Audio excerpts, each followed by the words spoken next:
So court imposes a fine of 50,000. All right. The victim's family, meanwhile, Sambhav has been saying that they don't want the compensation that the court has in fact dictated. Let's listen in to this bite.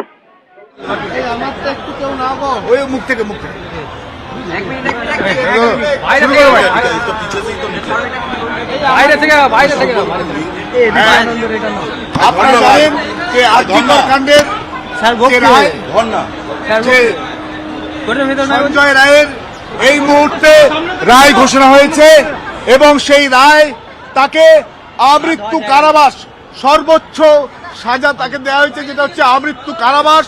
আপনার তাকে রেপের জন্য তাকে সাজা হয়েছে যাবজ্জীবন এবং তাকে খুনের জন্য তার সাজা হয়েছে যাবজ্জীবন এবং রেপ করার সময় তাকে যে মারা হয়েছে তাতে মৃত্যু করতে পারে সেই 66 বিএনএস অ্যাক্ট, সেই কারণে তাকে আমৃত্যু কারাবাস দেওয়া হয়েছে।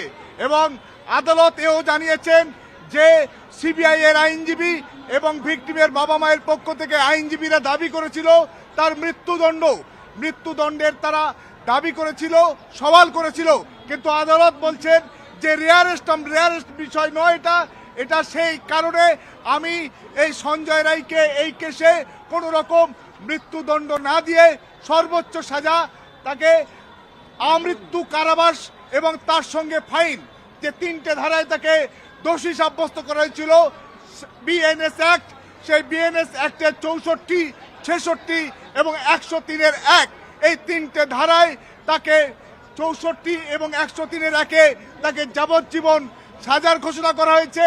এবং যে 66 বিএনএস অ্যাক্টে সেখানে যে ধর্ষণ এবং ধর্ষণের সময়ের ফলে যে অত্যাচার যাতে মৃত্যু হতে পারত সেই কারণে তার আমৃত্যু কারাবাস দিয়েছেন।